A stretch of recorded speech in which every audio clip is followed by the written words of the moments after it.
ஒரு கைப்பிடி அளவு உப்பு இருந்தால் போதுங்க.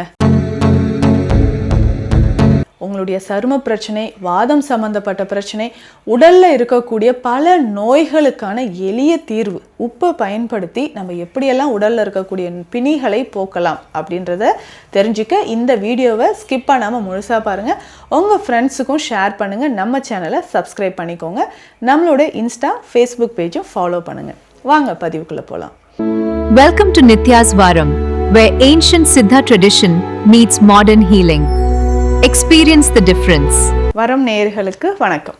நான் டாக்டர் நித்யா, சித்தா ஃபிசிஷியன். இந்த பதிவில் நம்ம எதை பற்றி பார்க்க போகிறோம் அப்படின்னா, கல்லுப்பு. சித்த மருத்துவத்தில் முக்கியமாக அதுவும் சித்தர்கள் கல்லுப்பின் பயன்கள் நிறைய சொல்லியிருக்காங்க. நம்ம உடலுக்கு தேவையான, அதாவது வாதத்தை வெளியேற்றுவதற்கும் சரும பிரச்சனைக்கும் இந்த கல்லுப்பை நம்ம எப்படிங்க பயன்படுத்தலாம். அதாவது உப்பு நிறைய நோய்களுக்கு நீங்கள் எடுத்துக்காதீங்க, கண்டிப்பாக உப்பு குறைச்சி தான் சாப்பிடணும் அப்படின்னு சொல்கிறோம். ஆனால் இதுவே அளவோடு சாப்பிட்டா அமிர்தம். எல்லா விஷயமே அப்படி தானே, அளவோடு சாப்பிட்டா அது அமிர்தமாக தாங்க இருக்கும். தொடர்ந்து அதிகமாக நம்ம உடலுக்கு தேவையான அளவை விட அதிகமாக நம்ம சாப்பிட என்ன ஆகும்னா, அதுவே நமக்கு நோய் நிலையை தந்துடுது. அந்த மாதிரி தான் இந்த கல்லுப்பும் அளவோடு நம்ம எடுத்துக்கிறது ரொம்ப நல்லது. ஸோ இந்த கல்லுப்போட பலன்கள் என்ன? பொதுவாகவே நம்ம வீட்டில் ஒரு ஹோம் ரெமடியாக என்னங்க பண்ணுவோம்? தொண்டை வலி இருக்குதுன்னு வச்சுக்கோங்களேன். தொண்டையில் வலி ரொம்ப அதிகமாகிடுச்சு, நம்மளால் பேசவே முடியல, வாய் திறக்கவே சிரமமாக இருக்குது, ஏதோ இருக்குன மாதிரி இருக்குது, தொண்டை பகுதியில் ஏதோ இறுக்கி வச்ச மாதிரி இருக்குது, அப்படிலாம் நம்ம ஃபீல் பண்ணுறோம் இல்லையா? ஸோ இதை சரி செய்கிறதுக்கு நம்ம என்ன பண்ணுவோம், நல்ல ஹாட் வாட்டரில் கொஞ்சம் கல்லுப்பு சேர்த்து அந்த தண்ணீரை வச்சு நம்ம வாய் கொப்பளிப்பு செய்வோம், தொண்டையில் படுற மாதிரி செய்வோம். அது நிஜமாலுமே நம்ம உடலில் இருக்கக்கூடிய அந்த கிருமிகளை அழிக்கக்கூடியது, சரிங்களா? ஸோ அதனால தான் நம்ம த்ரோட்டில் ஏதாவது இன்ஃபெக்ஷன் இருந்தால் உடனே நம்ம கல்லுப்பை போட்டு அந்த உப்பு போட்டு அந்த தண்ணீரை நல்லா காகுல் பண்ணுங்கள். அந்த தொண்டையில் இருக்கக்கூடிய இன்ஃபெக்ஷன் நமக்கு குறைய ஆரம்பிக்கும், அந்த ட்ரைனஸ் நமக்கு உடனே குறைய ஆரம்பிக்கும்.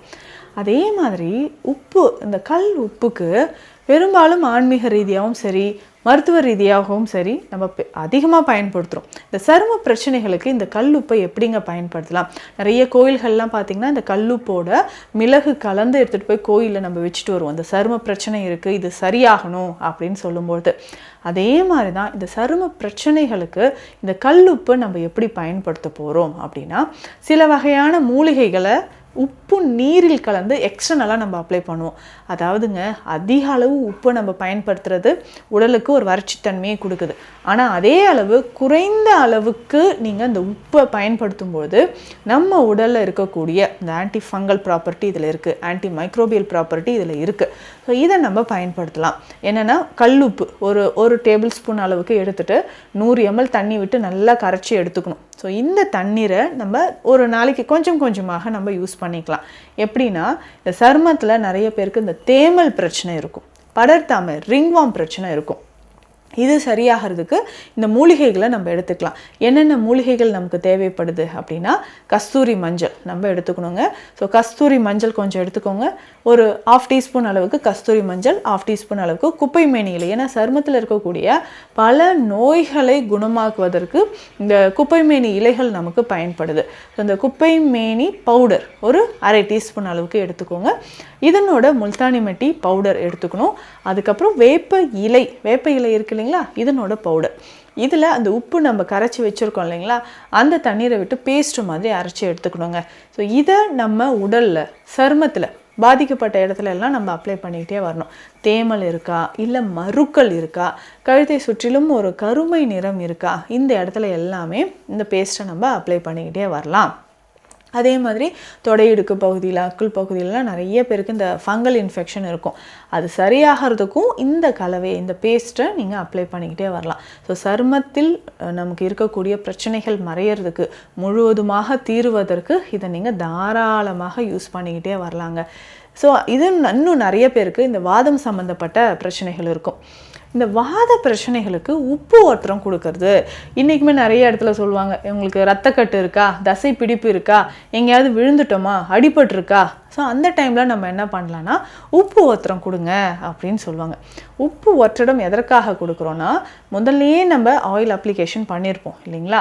சித்த மருத்துவத்தில் இந்த தைலங்களை பயன்படுத்தி நம்ம செய்யக்கூடிய தொக்கண முறை, மசாஜ் தெரப்பி அப்படின்னு சொல்கிறோம். ஸோ இதை நம்ம ரெகுலராக ஃபாலோ பண்ணிக்கிட்டே வரும்போது உள்ளே இருக்கக்கூடிய இன்ஃப்ளமேஷன், மூட்டு எலும்பு தேய்மானம், இது எல்லாமே நமக்கு குறைய ஆரம்பிக்குது. ஸோ அப்போ இதை ரெகுலராக நம்ம ஒரு ஆயில் அப்ளை பண்ணிவிட்டு, அடிப்பட்ட இடத்துல ஆயில் அப்ளை பண்ணிவிட்டு, அதுக்கப்புறம் உப்பு ஒற்றடம் எப்படி கொடுக்கறது, நல்ல ஒரு இரும்பு கடையிலையோ ஒரு மண் சட்டியிலையோ உப்பை போட்டு அதை நல்லா வறுத்துடணும். ஸோ வறுத்துட்டு ஒரு ஒயிட் கலர் காட்டன் கிளாத் எடுத்துக்கோங்க. ஸோ அதில் இந்த சூடாக இருக்கக்கூடிய வறுத்து இருக்கக்கூடிய உப்பை கொட்டி ஒரு முடிச்சு மாதிரி கட்டி, எந்த இடத்துல உங்களுக்கு வலி இருக்கோ, தசை பிடிப்பு இருக்கலாம், தசைகளில் ஏற்படக்கூடிய வலி இருக்கலாம், ஸோ அதை நம்ம குறைக்கிறதுக்கு ஒற்றடம் கொடுத்துக்கிட்டே வரலாம். ஸோ ஒற்றடம் கொடுக்க உங்களுக்கு இடுப்பு பகுதியில் இருக்கக்கூடிய வலியானது குறைய ஆரம்பிக்கும். ரெகுலராக இதை நீங்கள் ஃபாலோ பண்ணிக்கிட்டே வாங்க. உங்கள் உடலில் இருக்கக்கூடிய அந்த தசைகளில் இருக்கக்கூடிய பிடிப்பு, தசை வலி எல்லாமே குறைய ஆரம்பிக்கும். ஸோ ரெகுலராக இதை நீங்கள் ஃபாலோ பண்ணிக்கிட்டே வரலாங்க.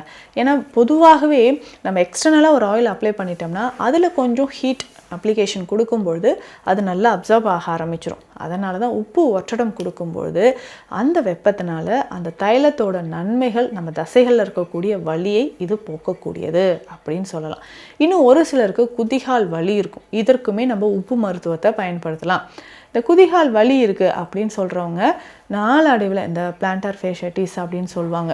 அதே மாதிரி தான் நிறைய பேருக்கு அக்லிஸ் டெண்டனிட்டிஸ் அப்படின்னு சொல்கிற ஒரு கண்டிஷன். ஸோ இந்த தசை நார் அழற்சி, இன்ஃப்ளமேஷனை குறைக்கிறதுக்கு உப்பு, கல் உப்பு நீங்கள் பயன்படுத்தலாம். ஸோ தாராளமாக நீங்கள் கல் உப்பு பயன்படுத்தலாங்க. இந்த கல் உப்பு எப்படி பயன்படுத்தலாம்னா, குதிகால் வலி இருக்கக்கூடிய இடத்துல கல்லுப்பு நல்லா வறுத்துட்டு லேசான சூடு இருக்கும் இல்லைங்களா, அந்த சூடு இருக்கும்போதே அதற்கு மேலே பொறுக்கக்கூடிய சூட்டில் நம்ம குதிகாலை அதில் படுற மாதிரி வச்சுட்டே வரணும்.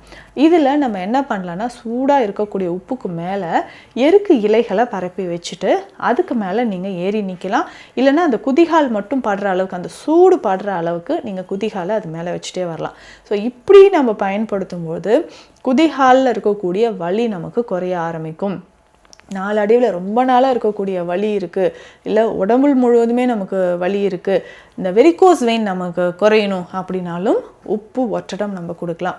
கொஞ்சமாக நம்ம தைலங்களை நல்லா வெரிகோஸ் வெயின் இருக்கக்கூடிய இடத்துல கீழே இருந்து மேல் நோக்கி நல்லா மசாஜ் பண்ணிவிட்டு அதுக்கு மேலே நம்ம ஒற்றடம் கொடுத்துட்டே வரலாம். ஸோ இப்படி ஒற்றடம் கொடுக்க அந்த வெரிகோஸ் வெயின்ஸ் எல்லாம் நமக்கு பல்ஜாக இருக்குது இல்லைங்களா, அது நமக்கு குறையும். காஃப் மசில்ஸ் நல்லாவே ஸ்ட்ரென்தன் ஆக ஆரம்பிச்சிடும்.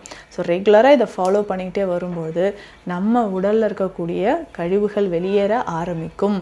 ஸோ உப்பு அப்படின்னு சொல்கிறது உணவில் எப்படி சேர்த்துக்கலாம் அப்படின்னா, இன்ஸ்டண்ட்டாக ஒரு சிலருக்கு சோடியம் ரொம்ப குறைய ஆரம்பிச்சிடும், தலை சுத்தல்லாம் வர ஆரம்பிக்கும்.